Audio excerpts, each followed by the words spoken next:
It's good afternoon, Los Angeles. This is David De Los Reyes. Okay, I will be presenting my last discussion on the integration of integrals leading to logarithms. Okay, I will give you the last examples under the integrals leading to logarithms. Okay, let's proceed, guys. Last examples under integrals leading to logarithms.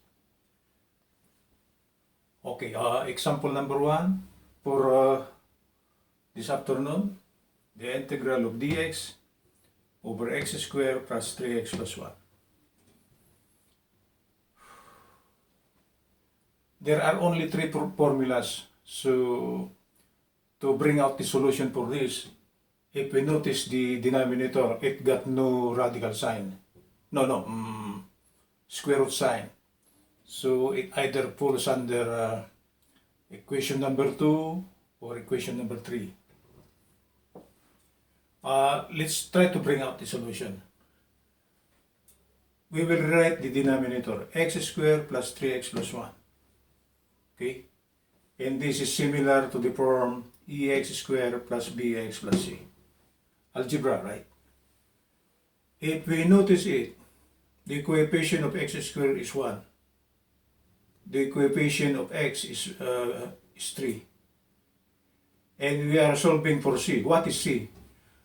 C is the value, okay, that when we try to simplify the given quadratic equation, it will be a perfect trinomial square. And actually, the formula for taking the value of that is this. Okay? That's from algebra. The value of c is actually 1/2 of b over a, open bracket, close bracket, quantity square. We now identify the value of a and b, so substituting, c now will be equal to 1/2, 3 over 1, close bracket, quantity square. 1 times 3 is 3, 2 times 1 is 1, 3 square is 9, 2 square is 4. So the unknown value of c is 9 over 4. As simple as that one. Meaning, the value 9 over 4 is the one to be added to x squared plus 3x, okay, for it to become a perfect trinomial square. Okay, so if we go back to the original equation, meaning problem, we are not integrating it. X squared rewriting plus 3x. We add 9 over 4, the one we found here, okay? Then we subtract 9 over 4. Why we subtract? Because 9 over 4 minus 9 over 4 is 0. Actually, when we add 9 over 4 and minus 9 over 4, we are not changing the problem. Okay, but we could do it. Plus, the original constant from the original equation is 1. Okay? And 1 is actually 4 over 4. This 4 over 4 is actually 1. Okay? Why I made it as a 4? Okay, so the common denominator for the fractions will be 4. Okay? We are systematic. And after adding 9 over 4 for this is now factorable to x plus 3 halves quantity square. Okay, let's check it. First term is the square of the first one. Second term is 3x times 2. That will be 3x times 2. That's correct?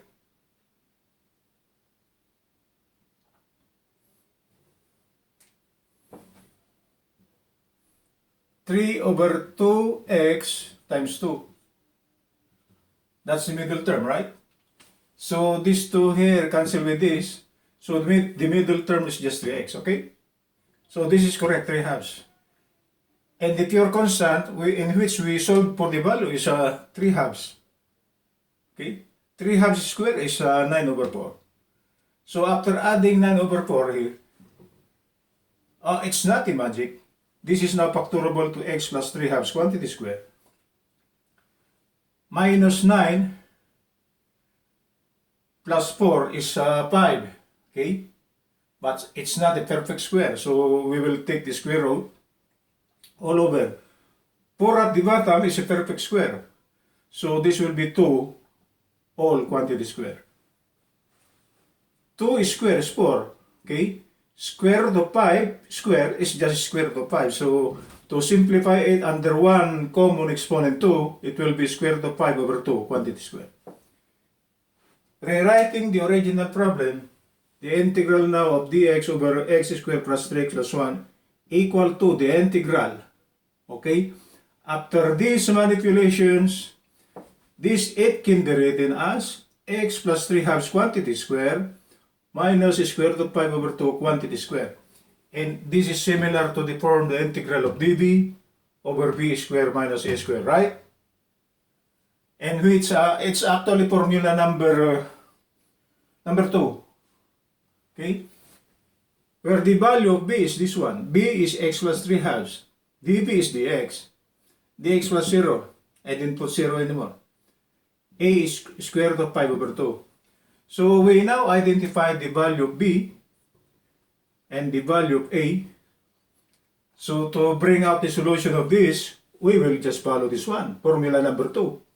1 over 2a, natural logarithm of b minus a over v plus a plus c. Substituting.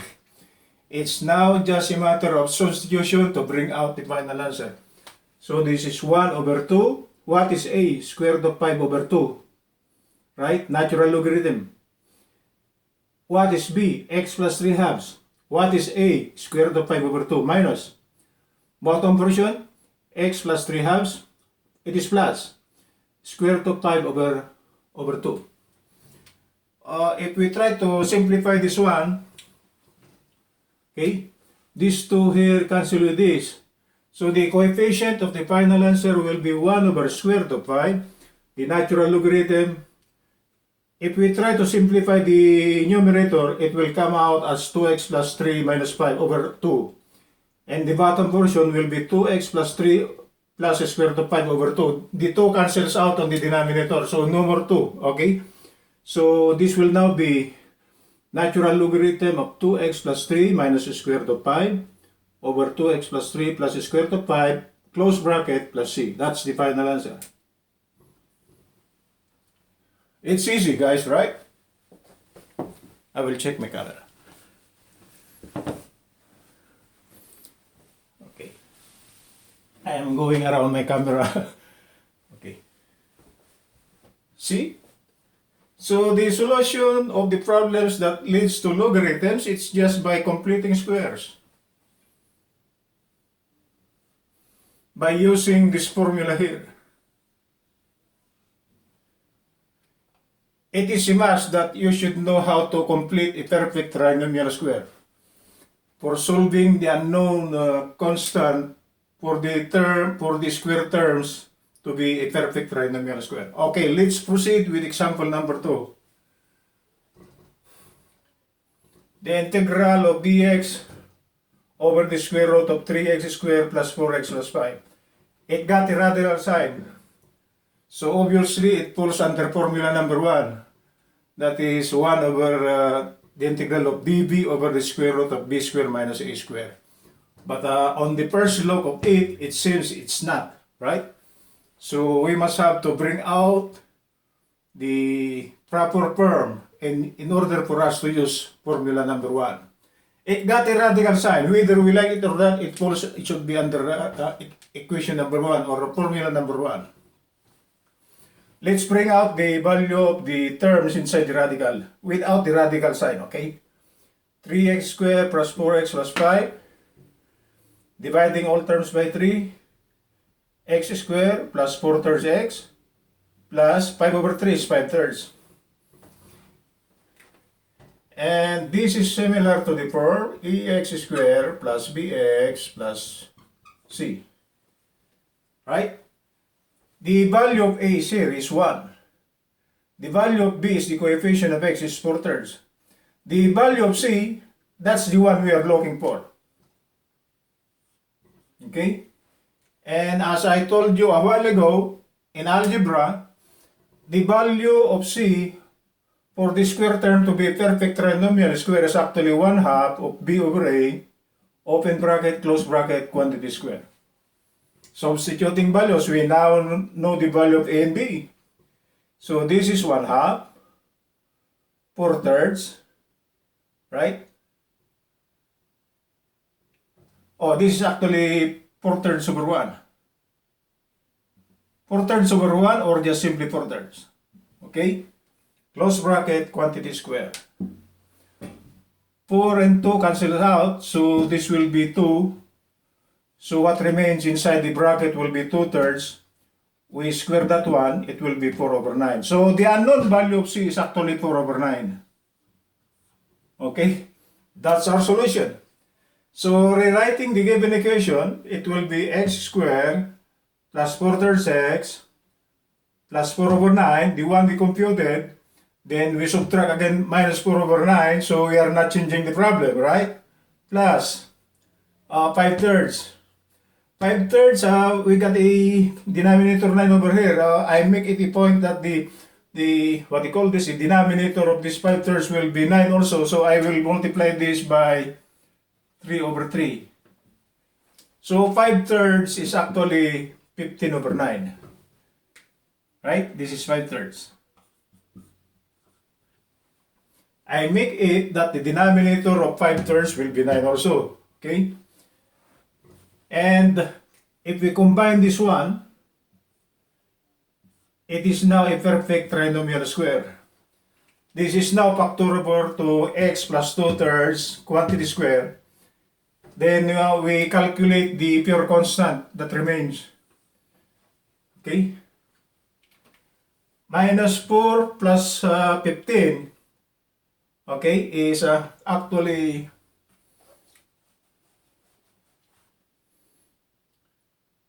it's plus 15. Minus 4 plus 15 is plus 11, okay? Sorry for this one, this should be plus, okay? This is plus. 15 is greater than 4, so the overall sign will be 15. 15 minus 4 is 11, okay? The bottom portion is 3, so for us to put a quantity square, it will be square root of 11 over 3 quantity square. Because actually, if we square this one, it will be 11 over 9. Right? Okay? 11 over 9. But we put it under a pair exponent 2, so this should be square root, and this is 3. Okay? Therefore, the given problem now will be the integral of the x over the given problem equal to the integral of the x over x plus 2/3 quantity square. This is plus. Okay? Plus the square root of 11 over 3 quantity square. And it is under the form integral of number 2. Number 1. The value of b is x plus 2/3. dv is dx. A is actually square root of 11 over 3. So the final answer will be the natural logarithm of b plus the given square root, or the natural logarithm of x plus 2/3 plus the given square root plus c. Oh, you see guys, it's easy. We manipulate the given terms inside the radical for it to fall under the integral of dv over v square plus or minus e square. For this case, it is plus. Okay? So the key to the solution is by completing the squares by using our knowledge of algebra. That's example number 2. I will check my camera again, guys. Okay, it's still fine. Okay, let's proceed with the last example for this afternoon, guys. We are running smooth. This is the last part of the integrals leading to logarithms. The next time around, I will be discussing integration of hyperbolic functions. Okay, last example for this afternoon. the integral of 3x minus 1 dx over the square root of 4x squared plus 9. Numerator, denominator, denominator got a radical sign. It falls under formula number 1 maybe. But unluckily, we got a not so complicated term in the numerator. So if we try to bring out the solution, I think we try to segregate two numerators. So actually, we could rewrite separately. This should be the integral 3x dx is 3x dx over the given square root minus 1 times dx is minus dx all over the given square root, both integrals. So actually the given problem results in two integral problems. Okay, let's try to bring out the solution of this. We got two problems, right? That's our problem. Problem number 1, it seems, I think this is under the power formula. Because if we try to take the differential of 4x squared, it got an x term, and the given numerator got an x term. So actually, we could rewrite the first integral as 3. We bring out the 3, the integral. 4x squared plus 9, we bring it up. This should be negative 1/2 times x dx minus the integral of dx. The second part, it's not so hard. This is a perfect square, this is a perfect square, so actually it falls under formula number 1 under natural logarithm. And 4x squared can be written as 2x, quantity square. 9 can be written as 3, quantity square. So actually it falls under the integral of dv, this one. The integral of dv over the square root of b squared plus a squared. Right? So we are done with this. But let's try to verify the value of b. b is 2x, dv is 2 dx, a will be 3. Okay? No problem. We are done with this. Let's verify the integral number 1. If we think that this is under power formula, the value of u is 4x squared plus 9. So du will be 8x dx. It is not exact. Why 8x dx? 4 times 2x dx is 8x dx plus 0. Okay? Or simply du is 8x dx. It is not exact. Why not exact? We don't have the value 8 over here. Okay? No problem. We could bring out the reciprocal of that one. And the exponent is negative 1/2. The exponent under integration or differentiation could be negative or positive. For this one, it is negative 1/2. Okay? So if we try to rewrite the integration of this, it will be 3. Take the reciprocal of 8, 1 over 8, the integral. The complete differential is 8x dx as per verification. And u to the n is 4x squared plus 9, negative 1/2. Minus, second part, as I have said a while ago, it falls under the integral of dv over the square root of b squared plus a squared. 3 times 1 is 3 all over 8. Okay? This should now be 4x squared plus 9. Minus 1/2 plus 1 is actually 1/2 all over 1/2. Power formula under integration. Okay? Minus, the integral of this is natural logarithm of b plus the given square root. So natural logarithm of 2x plus the square root of 4x squared plus 9 plus c. Simplifying further. Okay? It will now be 6h, the square root of 4x squared plus 9 minus the natural logarithm of the quantity 2x plus the square root of 4x squared plus 9 close quantity plus c. This is 6 over 8. Why 6 over 8? 3h. Okay, this is 1/2. It's under the denominator. For it to go to the numerator, we take the reciprocality. It is 2 over 1. 3 times 2 is 6. 8 times 1 is 8. So the coefficient of the first part of the answer is 6 over 8. Or in its simplest form, you divide by 2. 6 by 3 by 2 is 3. 4 by 8 divided by 2 is 4. 6, 8 or 3/4 are the same. So, final answer will be 3/4. The square root of 4x squared plus 9 minus the natural logarithm open quantity 2x plus the square root of 4x squared plus 9 close quantity plus c. It's easy. Okay, I will check my camera again. That's it, guys. We are done with integrals leading to logarithms. So it seems the third problem is complicated, but after algebraic manipulation, it came out as two integrals. The first one falls under the power formula. That's not our topic for today, but it came out as a part of the solution, so we can't do anything about it, right? The second part falls under the integrals leading to logarithms. That's our main topic. That's how the problem is coming out in here.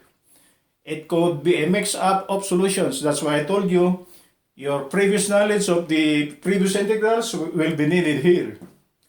Unluckily for this one, it falls under the power formula. Okay, we know how to integrate the power formula. Second part, leading to logarithms. That's our main topic. That's it, guys. We are running smooth. If you like it, guys, please click like. For those who are not subscribed, and subscribe. It's up to you guys. If you want my channel, it's up to you guys. Later on, you will be having a good, so-called this, back up on your knowledge of integral calculus by following my channel. If you want to share it, please click share. And if you want to subscribe, please click subscribe for those who are taking up integral calculus. And for those who are not, who are just watching integral calculus, it's up to you guys if you want to subscribe or not. Okay? Because in the long run, this will be a history in the making. Okay? Good afternoon, Los Angeles.